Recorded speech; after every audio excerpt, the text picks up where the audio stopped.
ओम त्रिदुलम त्रिगुणाकारं त्रिनेत्रं च त्रिधायुगं त्रिजन्म पाप संहारम बिल्वपत्रम शिवार्पणम। नमस्कार, स्वागत है आपका आचार्य वाणी में। मैं आचार्य विक्रमादित्य आपके साथ हूं। कुंभ राशि के संबंध में यदि बात करें तो कई ग्रहों का परिवर्तन अक्टूबर के आरंभ में होने के योग बना रहे हैं।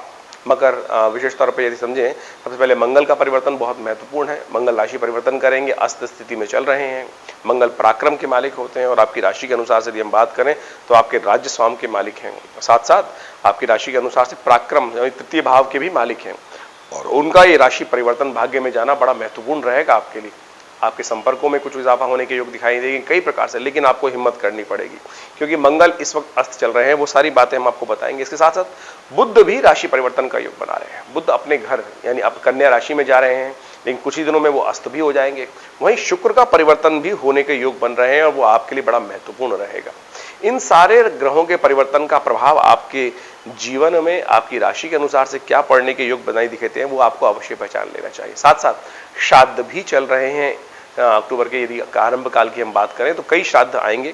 कौन कौन सी तिथि में कौन सा श्राद्ध किसको करना चाहिए, इसके बारे में कई बार भ्रांति होती है। वो सारी बातें हम आपको विस्तार सहित बताने का प्रयास कर रहे हैं। तो सबसे पहले हम बात कर लेते हैं सिलसिलेवार तरीके से। पहला नंबर है 1 अक्टूबर का। देखिए, पंचांग के अनुसार से सबसे पहले हम उसको समझें कि क्या प्रभाव पड़ रहा है। आश्विन मास चल रहा है, कृष्ण पक्ष है और साथ साथ द्वितीया तिथि उस दिन विद्यमान है, रविवार है। साथ साथ ग्रह का योग दिखा रहा है और चंद्रमा का योग विशेष तौर पर आपकी राशि के अनुसार से हम बात करें तो बहुत सुंदर बन रहा है। मेष राशि में चंद्रमा चल रहे हैं 1 अक्टूबर के दिन और बृहस्पति के साथ गजकेसरी योग बहुत सुंदर तरीके से निर्माण कर रहे हैं। बृहस्पति, राहु और साथ साथ चंद्रमा का योग आपकी राशि के अनुसार से परम शुभ दिखाई देता है और ये आपके लिए विशेष तौर पर लाभ के अद्भुत योग बनाएगा, आगे बढ़ने के योग देगा। लेकिन गुस्से को कंट्रोल करते हुए अपने दोस्ती, अपने संपर्कों को ज्यादा बढ़ाने का प्रयास कर सकते हैं, उससे आपको विशेष तौर पर लाभ होने के योग दिखाई देते हैं। मां दुर्गा की जितनी उपासना करेंगे उतना ज्यादा लाभ प्राप्त होगा। शिव और शक्ति की दोनों की पूजा कर बहुत सुंदर तरीके से आप अपने दिन को और शुभ बना सकते हैं, कल्याणकारी योग बना सकते हैं। एक बात का और ध्यान रखें, देखिए इस दिन कन्या राशि में प्रवेश कर रहे हैं बुध। विशेष तौर पर आपके लिए आप परिवर्तन का योग है, आपके सप्तम भाव से निकलकर अष्टम भाव में प्रवेश करेंगे और ये आपकी राशि के अनुसार से बड़ा सुंदर योग बनेगा।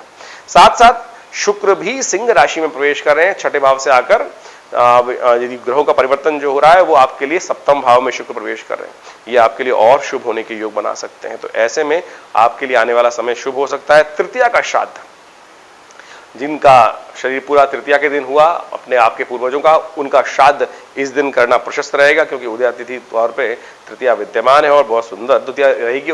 मध्यकाल तक तृतीया का आगमन हो जाएगा, तो इसलिए मध्याह्न के समय में जो तिथि हो उसके अनुसार से श्राद्ध करने का नियम शास्त्र के अनुसार से बताया गया है। साथ साथ सर्वार्थ सिद्धि योग भी विद्यमान है उस दिन, जो शाम सुबह से आरंभ होकर शाम को करीब करीब 7:27 तक चलने वाला है। तो इस प्रकार से स्थिति का पूरा विवरण है और आपके अनुसार से उपाय भी मैंने बताया, उसके अनुसार से कार्य करने का आपको प्रयास करना चाहिए। वहीं 2 अक्टूबर की यदि बात करें तो 2 अक्टूबर का ग्रह योग भी बड़ा अच्छा बना हुआ है, लेकिन उस दिन एक विशेष बात हो गई है, चतुर्थी क्षय हो गई। उदया तिथि के तौर पर तृतीया विद्यमान है, लेकिन उसके बाद चतुर्थी का आगमन हो जाएगा, चतुर्थी क्षय हो जाएगी। तो जिन दिवंगत आत्माओं का शरीर पूरा चतुर्थी के दिन हुआ, उस दिन चतुर्थी का श्राद्ध करना प्रशस्त शास्त्र के अनुसार से कहा जाता है। तो इस दिन विशेष तौर पर श्री गणेश की उपासना भी कर सकते हैं और सब प्रकार से शुभ ग्रह योग आपके लिए शुभ बने हुए हैं। यदि कुंभ राशि के संबंध में बात करें तो आपकी राशि के अनुसार से आपका समय शुभ दिखाई देता है। आपके लिए आगे बढ़ने का अवसर भी मिल सकता है, लेकिन एक बात का ध्यान रखिएगा, आपको अपने कार्यों को तुरंत संपादित कराने का प्रयास करना पड़ेगा। इस वक्त मंगल की स्थिति ऐसी चल रही है जो विशेष तौर पर थोड़ा सा आपके अंदर एरोगेंसी हो सकती है कि मैं बड़ा हूं और मैं क्यों जाऊं, मैं किसी के पास जाकर क्यों अपने कार्य को किस मन में कहूं। ये स्थिति आपके लिए ठीक नहीं रहेगी। तुरंत जाइए, काम कराने का प्रयास कीजिएगा और यदि आप जाके आपके अपने करने से ही काम पूर्ण होने के योग दिखाई देते हैं, किसी पर ज्यादा भरोसा करना आपके लिए शुभ नहीं रहेगा। इस बात का ध्यान रखें।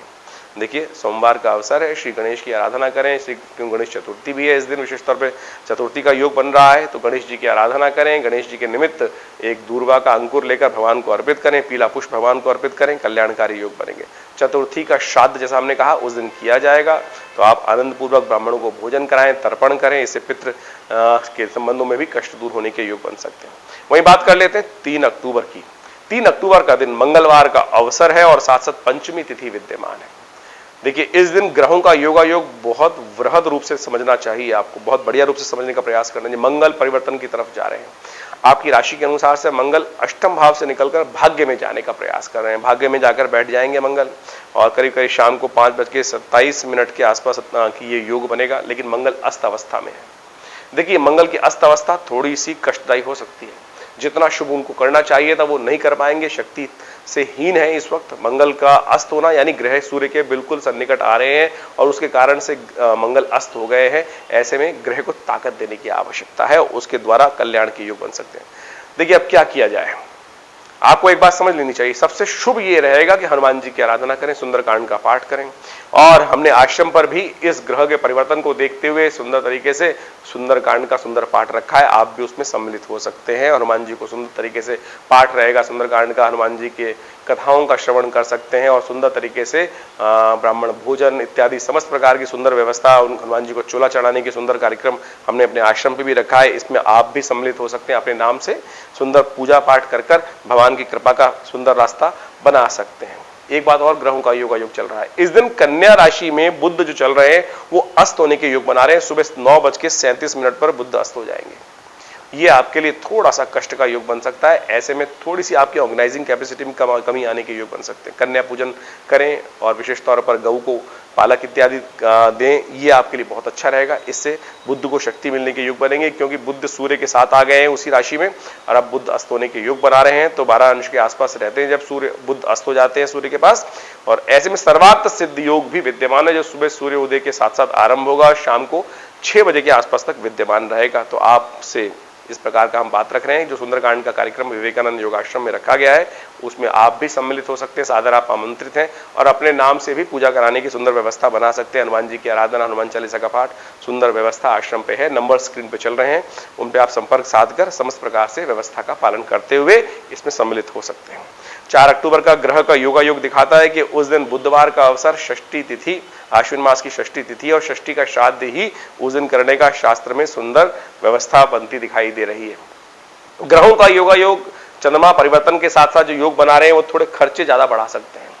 मनोबल अच्छा रहेगा, लेकिन साथ साथ एक समस्या रहेगी। एक भाव आपका आगे बढ़ने का प्रयास करेगा, दूसरा भाव मंगल अस्त होने के कारण से आपको पीछे खींचने का प्रयास करेगा। यानी आप ऐसे में दुविधा में फंस सकते हैं, जाऊं ना जाऊं, करूं ना करूं, हर चीज में यह व्यवस्था आपको परेशान करने की योग दे सकती है। तो ऐसे में आपको थोड़ा सा उपाय करने की जरूरत है, क्योंकि बुध भी अस्त है, मंगल भी अस्त है। तो ऐसे में एक उपाय आप करने तो बड़ा शिष्ट रहेगा, गौ सेवा। गौ के निमित्त पालक की एक गड्डी लेकर गाय गौशाला में गाय को अपने हाथ से खिला के आए। इससे कल्याणकारी योग बनेंगे, कष्ट भी दूर होने के योग बनेंगे। षष्ठी का श्राद्ध है, जिनके निमित्त, पितरों के निमित्त आपको अवश्य ये कार्य करने का प्रयास करना चाहिए। बहुत सारी शंकाएं लोगों के मन में रहती है कि बड़े भाई को ही श्राद्ध करना चाहिए, छोटे भाई को भी श्राद्ध कर लेना चाहिए, या बहन को भी श्राद्ध करना चाहिए। देखिए, एक बात का ध्यान रखें, श्राद्ध हर एक को व्यक्ति को करना परम आवश्यक है। क्या स्त्री क्या पुरुष, जो हमारे पूर्वज हैं वो सबके हैं। ऐसा नहीं है कि एक व्यक्ति के पूर्वज है, बड़े व्यक्ति को तो अगर बड़े ने कर लिया, छोटा ना करे, बड़ा हमारा दायित्व नहीं है, ऐसा नहीं है भाई। यथा उचित भाव से आपके पितृ सबके हैं और सबको अपने प्रति, यदि आप एक साथ रह रहे हैं तो एक साथ मिलकर कर लीजिए, लेकिन सबके घर अलग अलग हैं। आज की तारीख में जो न्यूक्लियर फैमिली है, छोटी फैमिलियां विशेष तौर पर बन गई हैं। तो ऐसे में कोशिश ये करिए सब लोग अवश्य करने का प्रयास करें। पितृ आपके ऊपर, समझे, बहुत सारे लोग मन में भ्रांति करते हैं वो पितृ क्या कि जो आपसे रुष्ट हो जाए। पितृ रुष्ट बिल्कुल नहीं होते। इस बात को ध्यान रखें कि पितृ, जो लोग कहते हैं ना पितृ दोष लग गया, पितृ रुष्ट नहीं है भाई। लेकिन एक बात का ध्यान रखें, पितृ अपेक्षा करते हैं और आप अपने दायित्व का यदि निर्वाह नहीं करते हैं तो ऐसे में क्या समस्या बन जाती है, पितृ ऋण आप पे चढ़ता है, आपको ऋण परेशान करता है। पितृ आपसे कभी वो आप दें ना दें, उनके निमित्त ध्यान रखें ना रखें, करोड़ों लोग हैं जो कुछ करते ही नहीं है और फिर वो भोगते हैं जीवन में। तो ऐसे में भारतीय संस्कृति बड़ी परिष्कृत संस्कृति रही है। आज बहुत सारे लोग इस प्रकार की व्यवस्था कर लिए हैं कि जो बहुत सारे आपके मन में अश्रद्धा का भाव का उत्पन्न करने का योग बनाते हैं। ऐसी कथाओं को सार जोड़ देते हैं कि भाई कोई फर्क नहीं पड़ता, नहीं करना चाहिए। लेकिन भारतीय कर्मकांड सिद्धांत के अनुसार से, जिस प्रकार से हमारी कथाएं, हमारे शोध के अनुसार से समस्त ग्रंथों की रचना की गई है, उसमें एक एक सुंदर विवरण शास्त्र के अनुसार से बताया गया है। वो कभी विषय मिलेगा तो हम उसको अलग से समझाने का प्रयास करेंगे, लेकिन अभी इस वक्त जो आप बात भाव रख रहे हैं उसको समझते हुए आपको अवश्य कार्य करने का प्रयास करना चाहिए। वहीं 5 अक्टूबर की बात कर लेते हैं। 5 अक्टूबर के दिन ग्रहों का योगायोग क्या बन रहा है? 5 अक्टूबर को ग्रहों का योगायोग दिखाता है कि विशेष तौर पर बृहस्पतिवार का दिवस है, सप्तमी तिथि है और ग्रहों का परिवर्तन का योग बन रहा है। ये ग्रहों का परिवर्तन आपके लिए विशेष तौर पे ध्यान रखने वाला रहेगा। इस बात का ध्यान रखिएगा, आपके खर्चे बढ़ सकते हैं और साथ साथ एक विशेष तौर पे ये योग बन रहा है कि बेकार के खर्चे आपके जिम्मे पड़ सकते हैं। धन जाने के योग ज्यादा है, आने के योग कम है, तो ऐसा ध्यान रखें कि बेकार के जिम्मे जो काम के खर्चे हैं वो आपको बहुत ज्यादा स्क्रूटनी करने के योग दिखाई दे। चंद्रमा बिल्कुल गोचर में अकेला दिखाई दे रहा है, कोई शुभ ग्रह से विशेष तौर पर दृष्ट नहीं हो रहा है और साथ साथ कहीं भी बिल्कुल अकेला विराजमान हो गया। तो ऐसे में आपकी राशि के अनुसार से ऐसे ग्रह योग दिखाई देते हैं कि बेकार के कामों में कुछ धन खर्च अधिक होने के योग दिखाई देते हैं। बुद्धि जहां भी चलेगी लाने की बजाय खर्चे की तरफ ज्यादा चलेगी, तो इस बात का ध्यान रखते हुए कार्य करना आपके लिए परम आवश्यक है। सर्वार्थ सिद्ध योग विद्यमान है। कोई नया कार्य करना हो तो सुबह से लेकर शाम के 7:37 तक सुंदर योग बन रहा है, इसका लाभ आप लेकर कार्य कर सकते हैं। वहीं 6 अक्टूबर की यदि हम बात करें तो उस दिन शुक्रवार का दिवस है और सप्तमी थोड़ी वृद्धा हो गई है, लेकिन केवल आधी घड़ी के लिए विद्यमान है, आधी घड़ी तक केवल। उसके बाद अष्टमी का आगमन हो जाएगा, तो अष्टमी का श्राद्ध करना इस दिन सबसे श्रेयकर रहेगा। तो महाकालाष्टमी भी इस दिन पड़ रही है, तो और साथ साथ इस दिन महालक्ष्मी व्रत भी जो है समाप्त हो रहे हैं। तो आपने जो पिछले करीब करीब 16 दिनों से लगातार भगवती की आराधना हमने जो कार्यक्रम में बताया था, महालक्ष्मी व्रत को किस प्रकार से किया था और हमारे आश्रम पे नित्य प्रति उसका सुंदर यज्ञ भी चल रहा है। बहुत सारे लोगों के अनुष्ठान में इसमें भाग लेने के सुंदर अवसर बने और आप सब लोग भी जिन्होंने इस सुंदर अनुष्ठान में भाग लिया है उनको हम बहुत जल्दी आश्रम से जो आपके अनुष्ठान के अनुसार से सिद्ध महालक्ष्मी यंत्र सिद्ध किए गए हैं वो आपको विशेष तौर पर भेजने का प्रयास कर रहे हैं बहुत जल्दी और नित्य प्रति आप उनका पूजन कर अपने घर में उनको विराजमान कीजिए और महालक्ष्मी कृपा प्राप्त करने के सुंदर अवसर आपको अवश्य मिलेंगे। ग्रहों का योगायोग क्या कह रहा है वो भी समझ लेना चाहिए। देखिए, ग्रहों का योगायोग विशेष तौर पर आपके लिए खास तौर पर ध्यान रखने वाली बात है। आपके ग्रह योग विशेष तौर पर आपको थोड़ा सा नेगेटिव तरफ ना ले जाए, इस बात का ध्यान रखिएगा। ग्रह योग विशेष तौर पर ऐसे, एक तो श्राद्ध के दिन चल रहे हैं, आपने बहुत सारे संकोच मन में पाल रखे हैं, तो ऐसे में ध्यान रखने की जरूरत है। मित्र वर्ग तो बढ़ रहा होगा, लेकिन हर चीज में संकोच आपको परेशान कर रहा होगा। ऐसे में कोशिश ये करें रूढ़िवादी सोच से निकलकर, नेगेटिव सोच से निकलकर अपने आप को पॉजिटिव विचारों में डालने का आपको प्रयास करना चाहिए। ग्रह योग साफ साफ दिखा रहे हैं और एक उपाय जो विशेष तौर पर आपके लिए सबसे श्रेष्ठ रहेगा वो आपके लिए अच्छा है, खट्टे फलों का दान करने का प्रयास करें। शुक्रवार का अवसर है, कल्याण के योग बनेंगे, महालक्ष्मी कृपा भी होने के योग बनेंगे। देखिए, 7 अक्टूबर का ग्रहों का योगायोग दिखाता है। शनिवार का अवसर अष्टमी उदया तिथि के रूप में विद्यमान रहेगा और खासतौर पर चंद्रमा का परिवर्तन का योग बनेगा। सुबह सुबह तो अच्छा समय दिखाई देता है, लेकिन शाम के समय आते आते थोड़ा सेहत पे भारी पड़ सकता है योग, तो इसका ध्यान रखने का आपको प्रयास करना चाहिए। आपके लिए अच्छा यह है कि आप अपने थोड़ा सा अपने हाथ से अनाज का दान, चावल का दान, साबुत उड़द का दान करने का प्रयास करें। शनिवार का अवसर है, यह आपके लिए कल्याणकारी रहेगा। इस बात का ध्यान रखते हुए कार्य करना आपके लिए अच्छा है। नवमी का श्राद्ध इस शुभ तिथि में किया जाएगा और मध्याह्न के अवसर में जिस प्रकार से नवमी विद्यमान रहेगी, तो इस शुभ तिथि में जिनका जो शरीर पूरा हुआ नवमी के दिन, उन पितरों के निमित्त श्राद्ध अवश्य करें, तो वो कल्याणकारी आपके लिए भाव बनेगा। 8 तारीख के ग्रह योग विशेष तौर पर दिखा रहा है कि उस दिन रविवार का अवसर है और साथ साथ नवमी तिथि विद्यमान है उदया तिथि के रूप में, लेकिन थोड़ी देर बाद वो अस्त हो जाएगी और मध्याह्न के समय में दशमी तिथि का आगमन हो जाएगा। तो दशमी के निमित्त श्राद्ध उस दिन करने का शास्त्र में नियम बताया गया है। तो ऐसे में एक बात का आपको ध्यान रखना है। देखिए, रविवार का अवसर है और ऐसे में बहुत ज्यादा हाइजीन का ध्यान रखते हुए कार्य करने का आपको प्रयास करना चाहिए। जो ग्रह है आपके लिए ऐसा दिखाई देता है कि विशेष तौर पर ग्रहों का योगायोग जिस प्रकार से बन रहा है वो खास तौर पर एक बात की तरफ इंगित कर रहा है, आपके मनोमस्तिष्क में थोड़ा सा कुछ ज्यादा प्रयास करने का रास्ता बन सकता है। आप ऐसा सोच सकते हैं कि जो चीज नहीं सोचनी चाहिए, अकेले ही चना भाड़ नहीं भूजता, इस बात का ध्यान रखना है। अकेले अकेले बहुत नहीं, सब लोगों को सम्मिलित लेकर चलने का प्रयास करें, नहीं तो फिर एंजाइटी बढ़ेगी, गुस्सा बढ़ेगा और फिर आपको फ्रस्ट्रेशन होगी कि मेरे साथ कोई नहीं दे रहा है। इस वक्त आपका मनोस्थिति ऐसी है कि आप थोड़ा सा लोगों से उपराम होने के योग बनाएंगे, अलग होने के योग बनेंगे, लेकिन सबको साथ लेके चलना बहुत जरूरी है। इस बात का आपको ध्यान रखते हुए कार्य करना चाहिए। देखिए, रविवार का अवसर, कोशिश करें भगवान सूर्य को अर्घ दें तो आपके लिए बहुत सुंदर रहेगा। देखिए, श्राद्ध चल रहे हैं, हमने विवेकानंद योगाश्रम में सुंदर प्रकार की व्यवस्था बनाई है। जिनको अपने पितरों के निमित्त श्राद्ध इत्यादि करने हैं वो आश्रम में गतिविधि से साथ जुड़ सकते हैं। और आश्रम में हमने विशेष तौर पर गायत्री का यज्ञ, पितृ शांति के निमित्त पितृ गायत्री का यज्ञ रखा हुआ है। साथ साथ तर्पण की सुंदर व्यवस्था है। जो श्राद्ध अपने पितरों के निमित्त श्राद्ध इत्यादि घर में, वैसे तो घर में करना सबसे श्रेष्ठ माना जाता है, लेकिन बहुत सारी अव्यवस्था हो जाती है, लोग कर नहीं पाते हैं। उसके लिए हमने सुंदर व्यवस्था आश्रम बनाई है। ब्राह्मण भोजन, तर्पण और यज्ञ इत्यादि की सुंदर व्यवस्था है। आप अपने नाम और गोत्र को बताकर हमारे इन नंबर पर संपर्क कर सकते हैं जो फोन पे स्क्रीन पे चल रहे हैं। वो सुंदर व्यवस्था आपके लिए अवश्य आपके पितरों के निमित्त आत्म शांति के लिए सुंदर कार्य कर सकती है।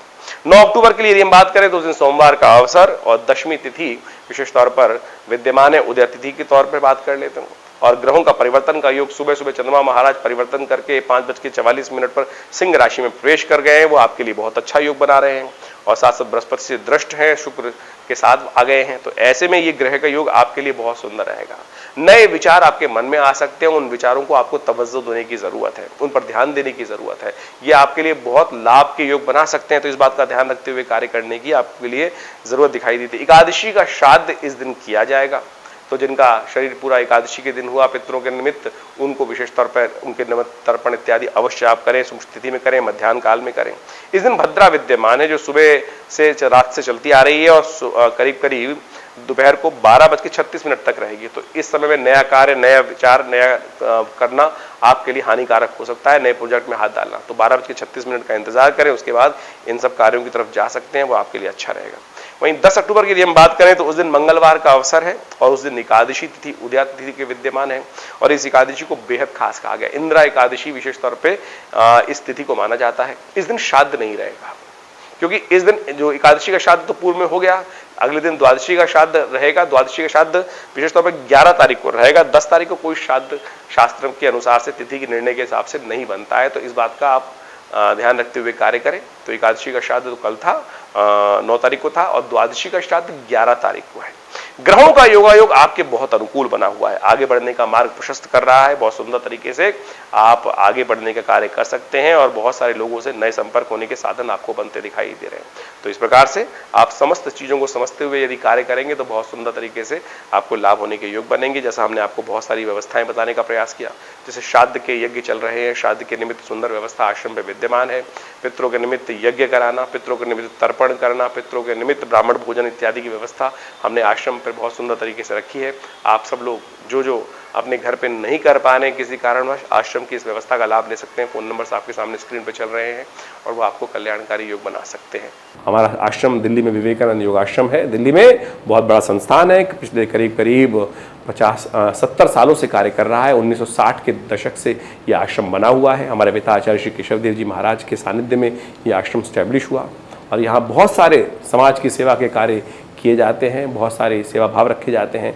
बहुत बड़ी गौशाला है आश्रम के अंतर्गत। बहुत भंडारे चलते हैं। रविवार को बहुत विशाल भंडारा होता है। मंगलवार के दिन सुंदरकांड का सुंदर पाठ होता है। नित्यपति हर रोज करीब 8 घंटे यज्ञ रहता है आश्रम पर। आप भी हर रविवार को उस यज्ञ में भाग ले सकते हैं। इसके अलावा माँ भगवती की दिव्य प्रतिमा है जो 1947 में मुल्तान से हमारे आश्रम पे पधारी। वो प्रतिष्ठित हैं। बहुत चमत्कारी 400 साल पुरानी प्रतिमा है। भगवती की चमत्कारी प्रतिमा है और उनका दर्शन कर लेने मात्र से समस्त कष्ट दूर होते हैं। और दिल्ली में ये विवेकानंद हॉस्पिटल योग आश्रम 100 बेड का योग प्राकृतिक चिकित्सा का हॉस्पिटल है जो कार्य क्षेत्र में है। भारत सरकार के साथ मिलकर कार्य करते हैं हम लोग। और बहुत सारे शोध कार्य करीब 100 पुस्तक के आश्रम की तरफ से प्रकाशित हैं जो भारतीय पराविद्याओं पर है। तो ये बहुत सारे कार्य हैं, हम समय समय पर करते रहते हैं। आप भी विवेकानंद योग आश्रम से जुड़े। समस्त जानकारी के लिए नीचे फ़ोन नंबर दिए हुए हैं, उनसे संपर्क साध सकते हैं। धन्यवाद, नमस्कार।